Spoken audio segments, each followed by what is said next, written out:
Hey guys, it's Bryn, and today I'm going to be talking about drugstore makeup. Now, I am in no way a makeup expert. In fact, I'd probably say that I know nothing about makeup, but I have done a few makeup tutorials and get ready with me videos on this channel, and when I do those, I typically use exclusively high-end makeup products. But since I started this channel, I've been getting a ton of requests to do either drugstore makeup tutorials or to talk about drugstore makeup, but I haven't really looked at drugstore makeup in a couple of years, so I didn't really know what to tell you.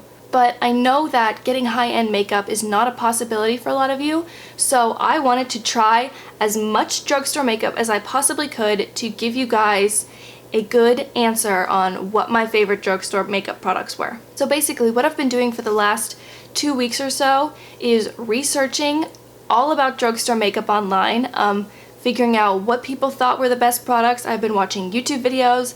I've been, going out and buying all this makeup and trying it myself. So basically what I'm going to do for this video is just go through all the types of makeup that I tried, from foundation, concealer, mascara, everything, and just tell you what I tried, if I liked it, and what my favorite products were.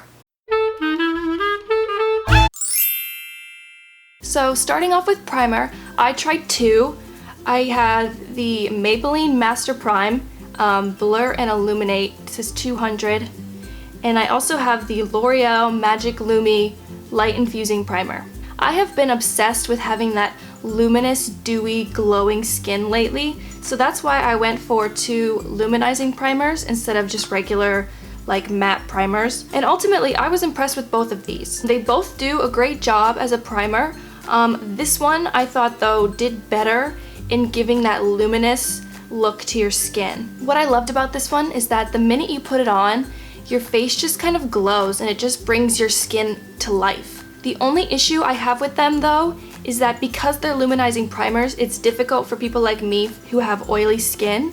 Ultimately though, I can look past it to use this primer because I just love it so much. It's just so beautiful and it brightens my skin, and even though it makes my skin kind of oily, I love it and I use it anyway.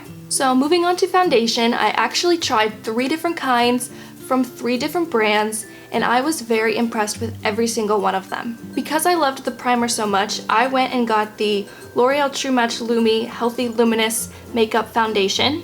And just like the primer, this foundation gives that dewy, luminous glow to your skin. If you have dry skin, I think you will absolutely love this foundation.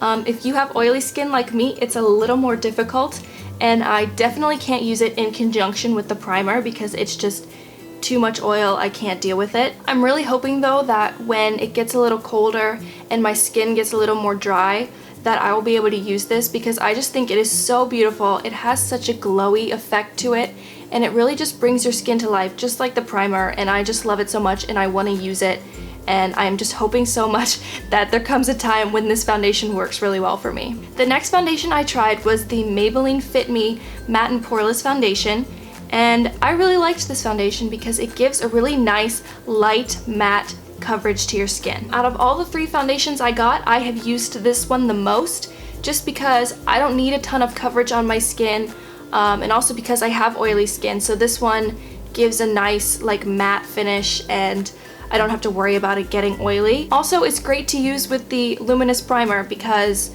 while that gives a dewy effect, this kind of tones it down because I have oily skin, and they work really well together. And lastly, I have the Revlon Colorstay Foundation, and this is the one that I found the most positive reviews online of. I think the reason for all the good reviews is because this one has a really, really good, thick coverage. The other 2 foundations are very thin and light. This one is not, and you can tell because it literally takes all the force in the world just to get it out of the bottle. It's right there on the top, and it takes forever to get out. It's just so thick. So I don't really need this much coverage, but if you do, this one is a really, really good foundation, and it's really good quality, and I really liked it. And if there's ever a day where my skin just is not happening, it just looks terrible, this is definitely what I'll be going for. I feel like I'm talking so fast because I'm trying to get out as much information as I possibly can and not make this video 8,000 minutes long. So for concealer, I tried 3 different concealers again.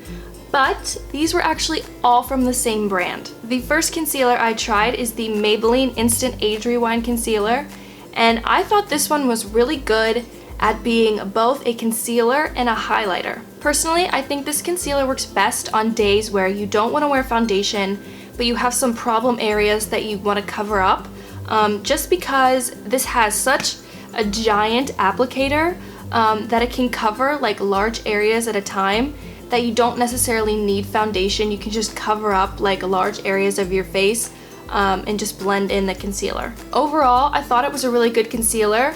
I just personally don't think that this applicator is ideal for like spot coverage, just because if I have like a little spot right here and then I go in, it just like covers my whole face. It's just a little too much for me. I don't think I need this much happening. But if you want to conceal like a large portion of your face at a time, this works really well, and it is still a really good concealer. It's just the applicator that I'm not a huge fan of, but I can see why people would like this type of applicator as opposed to a small one. Next, I tried the Maybelline FitMe concealer, and I really liked this concealer, mainly because it reminded me of the one that I typically use, the NARS Radiant Creamy Concealer. It has a similar applicator, it has similar coverage, and ultimately, like, it just does what a concealer is supposed to do. It's not quite as good as the NARS one, it's not quite as buildable, but it still works really well, and it is a really good cheap alternative to the NARS concealer 100%. And lastly, I have the Maybelline Master Conceal, and I have actually been using this a ton since I bought it. What I love about this concealer is that it's really thick and almost like tacky, that it is so great for me to like cover if my under eyes are really dark. You can just pat it on and it just stays very thick, so much that it just like covers up those dark circles for me. It's not necessarily like spreadable or like blendable in the ways that other concealers are. It doesn't really move around a lot, but that also means that it stays very thick and it stays in place throughout the day, and it just doesn't move, and it just covers up dark circles so well for me that I've literally been using this every day since I bought it. Well, this doesn't shut. It just keeps spinning around. You spin my cap right round, right round. Next, for powder, I only tried one because this is the one that kept coming up over and over again when I was researching the best drugstore products, and that is the Rimmel Stay Matte Long Lasting Pressed Powder. Overall, it is a really great powder. It does great over foundation to dry up any oil. It has a very nice coverage. It's very soft on your skin. It doesn't make you look cakey or powdery in any way. Although I will say that because I'm oily, I do find myself having to reapply this throughout the day just because it's so thin. So just keep that in mind. You might want to like bring it with you if you're going to school or something and you decide to use this powder and you get oily throughout the day. You'll probably have to reapply this a few times. Next up is bronzer, and I tried 3 different kinds. I wasn't blown away by any of them, to be honest with you, but there were some that were better than others, so I'm just gonna tell you about that. The first one I tried was the NYC Color Wheel Mosaic Face Powder, and I was not impressed with this one at all. I don't know if it just wasn't dark enough, but it just like didn't even show up on my skin at all. I don't know if it just wasn't pigmented enough, but like it doesn't really do much for me. I would keep putting it on and putting it on my face, and I just didn't really see much of a difference. So I don't think it's worth it at all. This is the Wet n Wild Coloricon bronzer. And I actually got this on accident. I didn't mean to get this one, but I did, and I ended up taking it home and trying it. It has a bit of shimmer, which I don't typically go for in a bronzer, but I actually really liked this one a lot. I don't even know if you can see that. It's not very dark, but I mean, overall, it really just, I could see a difference. It wasn't a huge difference because it is fairly light, but it's very thick, it's very creamy, and it worked. It wasn't great. I wasn't blown away by it, but it was a very simple, cheap bronzer, and you know, it did what a bronzer is supposed to do, I guess. Out of the 3 bronzers that I tried, this one was my favorite. It is the Physicians Formula Bronze Booster, and I have it in the color light to medium. I like this bronzer because it has a really nice color to it, But the only thing I find really weird about it is that it's extremely dry. I wish it was a little creamier so that it had a little more of like a glow. But I mean, overall, this one did the best job. It gives a really nice, subtle, bronzy look. And it's matte, so if you like matte bronzers, this one's pretty good. For blush, I ended up getting two very similar ones, both from the same brand. Basically because my favorite blush is my NARS Orgasm blush, and I picked these out because they looked very similar. They're both like a peachy pink color, and they both have a very slight shimmer to them. This one is the NYX powder blush in the color Pinched. This was very close to the NARS one. It was not quite as shimmery, and it's a little bit darker, but overall I really liked it. It's very pigmented, which I was not expecting for a blush this cheap, but it has a really nice color to it and just a little bit of a shimmer. So I really liked this one, it was nice. I did prefer this one though. This is the NYX Baked Blush in the color Foreplay, and this is the one that I found was most similar to my NARS one, just because it was a little lighter than the other one. It had more of a peachy color to it and a little more of a shine. It's not near as pigmented, but sometimes I prefer that in a blush just so it doesn't have as much like bam, right the minute you put it on you're like whoa. Like it's a little more subtle, and I actually really liked that. So I did prefer this one, but I thought they were both really good and they weren't that expensive. So, I mean, I'm not too picky about my blush, so I'm all for this cheap drugstore blush thing. Moving on to highlighters, I tried so many, it is actually ridiculous. There are 5 here.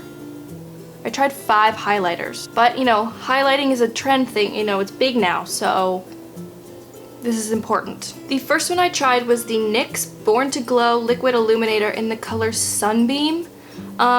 And this one was okay. I wasn't blown away by it. It gives a shimmer to your face, but it's a little too glittery for my taste, I think, is why I had a difficulty with it. I don't know, just maybe because it's so glittery, it just looked more cheap to me. While it did a good job of like catching the light and having that highlighter effect, I didn't think it was worth $8. Maybe if it was like 2 or 3, but I mean, overall it just kind of stuck to your face and it was hard to move it around. And it just looked kind of cheap to me, so I don't know, I wasn't super impressed with it, but it wasn't terrible. Next, shockingly, I tried the L'Oreal True Match Lumi Liquid Glow Illuminator, and can we just talk about this packaging for a minute? I mean, the rose gold is just, like, I just want to use it just because it looks so pretty and I see it in the drawer and I just, I need it.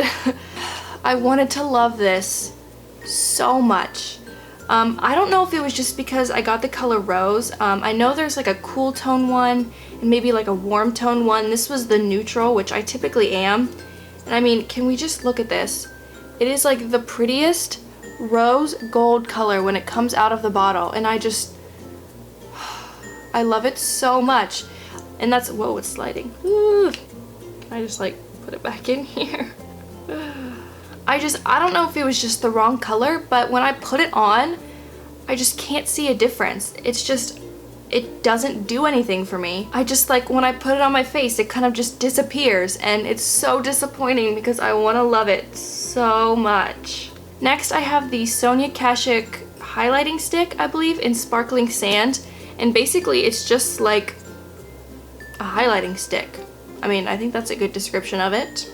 If you're looking for a highlighter that gives a very nice, subtle shimmer that's really, really easy to apply, this is definitely the perfect product for you. Personally, I like my highlighter a little more noticeable than this, but if you want something really subtle and really easy and really quick, I think this one is a great product for you. Next is the L'Oreal Magic Lumi highlighter, and again, the packaging. I actually really love this product. I think it does a great job at being both a concealer and a highlighter.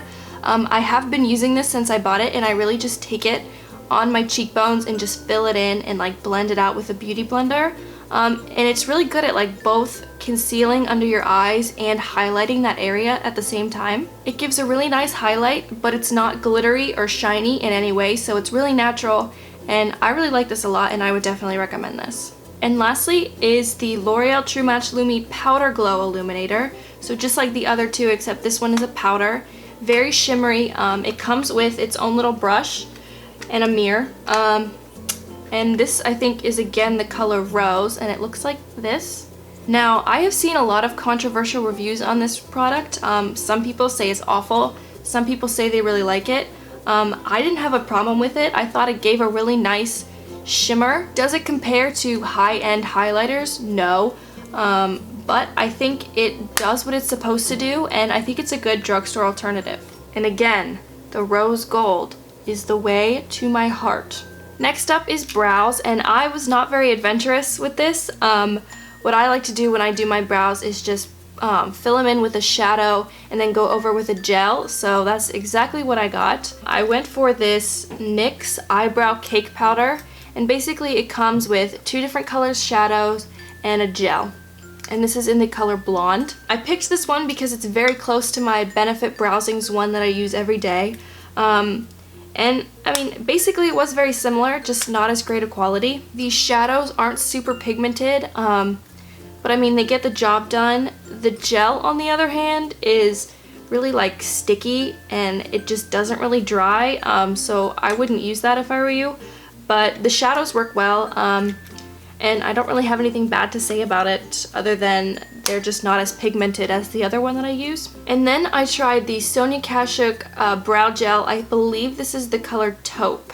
And I hadn't tried many brow gels before. This is really one of the first ones that I've tried that's like a separate product. Basically, it looks like a mascara comb, and you just comb it through your brows. Ultimately, I think it does a good job. I don't have much to compare to, but I typically take this after I put the shadow on my brows and just go over it with the gel. And it gives it a very natural look, and I really liked it. Next up is eyeshadow, and I have seen so many reviews on these next 2 products that I'm just gonna try and skim through them as quickly as I can. These are the Maybelline 24-Hour Color Tattoo eyeshadows. They're cream eyeshadows. I have the color Inked in Pink and Bad to the Bronze. They're very pigmented cream eyeshadows, super easy to apply. You just put it on your finger, rub it all over your eye. I mean, they look great. I think they're perfect if you're like in a hurry and you just want to like sweep something across your eye and be done. I think these are great, and they work really well and they last a very long time, and ultimately I was really impressed with these. Next, I got the L'Oreal La Palette in Nude 1,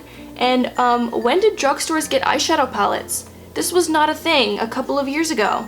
And I was so excited when I saw this. This is the Nude 1. There is a Nude 2 that has more purpley plum shades. This one is more browns and pinks, which I prefer, so that's why I went for this one. They're not super pigmented, but I mean, in general, they do a pretty good job. I typically have to go over it quite a few times to get the color that I want, but I mean, overall, I was really impressed with this being a drugstore eyeshadow palette. Today I'm wearing these 2 colors, this pink and this brown, and also this shimmery pink. I've been using this shimmery white one for like the inside corner of my eye, but this pink one has been like my absolute favorite. It's so pretty. Oh no. Making a mess, as always. I also tried this Rimmel Scandalize eyeshadow stick, but literally the minute I took the cap off, the top broke off, and I tried to use it and it just kept crumbling, so like, get out, I don't want you. Next up is eyeliner, and I'm just kind of disappointed. I love eyeliner, as you can tell. I love liquid liner, so I wasn't super adventurous when I was looking at drugstore liquid liner. I went for 2 Maybelline ones because that's what the internet recommended. Looking back now, I should have tried some gel liners or some pencil liners, but literally all I use regularly is liquid liners, so I thought, you know, why try anything else? I tried the Maybelline Master Precise and the Maybelline Line Stiletto. Ultimately, I couldn't love either of them. The Master Precise one, literally I started using it and I was like halfway doing it and it dried out, which was so weird because I literally just bought it. It was brand new. I just took it out of the packaging. Maybe it's been sitting there a while because people know this is a terrible eyeliner, but I was very disappointed with this one. This one was not as bad. It has like a thicker applicator, but I mean, it was okay. I've tried so many high-end liquid liners that these just like don't compare. Neither of them were as smooth or just up to par with the other ones that I use, so I can't recommend either of them. I'll keep looking for you guys to try and find some better liquid liners, but so far I'm not impressed. I'm sorry. And lastly, mascara. And there are so many freaking mascara choices at the drugstore. I had the hardest time picking the ones to try. It's so hard with mascaras, and it's so hard to talk about them because I think everyone kind of wants different things out of mascaras. For me, I like some that give me a little bit of length, but I mostly go for volume, where I know some people are the other way around. Some people want them to look really natural, some people want them to look really fake. So I went for the volume because that's what I like. And the first one I tried was the L'Oreal Voluminous Million Lashes. I love this packaging because it's gold, but ultimately I just wasn't super impressed with it. It says million lashes, but it kind of clumped my eyelashes together, so this one was kind of a no-go for me. Next is the L'Oreal Voluminous Carbon Black Mascara, and this one was good. I wasn't super impressed with it. It wasn't great, but ultimately I really liked it, and the brush is kind of a good size for me to be using on like my bottom lashes, so that's ultimately what I've been using it for. And lastly, I have the Maybelline Pumped Up Colossal Volume Express Mascara. Out of the three, I think this one was my favorite just because it did a good job at giving me both length and volume, but the applicator brush is huge, so I can't use it on my bottom lashes without getting it like everywhere. What I've been doing is using this for my top lashes and then using this L'Oreal one for my bottom lashes, and that has worked really well for me, and I was really impressed with these. And that's everything. I know I threw a ton of information and opinions at you, but I hope I helped you in some way. If you liked this video, please give it a thumbs up to let me know that you enjoyed it and that maybe you want another one of these in the future. If there are more makeup products that you love or that you want me to try before you go and buy them, just let me know. I would be so happy to go out and try them for you and maybe do an updated video in the future. And yeah, thank you so much for watching, and I'll see you on Tuesday with another video.